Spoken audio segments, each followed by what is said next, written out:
चिरां तों ते कह रहे हैं कि बकरी जिहड़ी अक्सर जड़ी बूटी खाती है। जड़ी बूटी चल फिर के किक्कर दी फली खा लई, शरीर के पत्ते खा ले, पिपल के पत्ते खा ले, यानी वो जड़ी बूटियां खांदियां ने कि जिन्हां दे विच अल्लाह ताला ने बड़ी हिफाजत रखी है, बड़े ਜਿਹੜੀਆਂ ने वो चीज़ां रखियां ने। तुसीं वेख रहे हो कि ये बकरियां ਜਿਹੜੀਆਂ जड़ी बूटियां चुग रही ने, चल रही ने, ते इहदे दुद्ध दे विच बड़ी अल्लाह ताला ने हिफाजत रखी है।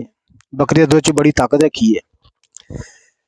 हुक्मा भी हज़रात फरमांदे ने कि जिहड़ा बंदा बकरी दा ताज़ा दुद्ध पींदा, पीण वाला बंदा है, ਉਹਦੇ ते बुढ़ापा बड़ी देर नाल आउंदा है। ਉਹਦੀਆਂ हड्डियां देर तक मजबूत रहिंदियां ने। ज़ाहिर मौत एक दिन आउणी होनी है। ਉਹਦਾ ते बजुर्गो कोई भी जिहड़ा ना वो शक शुबा नहीं। बंदे ने ते एक दिन जिहड़ा दुनिया तो जाना ही जाना। ये ते अल्लाह दा फैसला है। अल्लाह ने कानून बनाया, मादी दुनिया एक दिन छड्डनी पैनी है। ते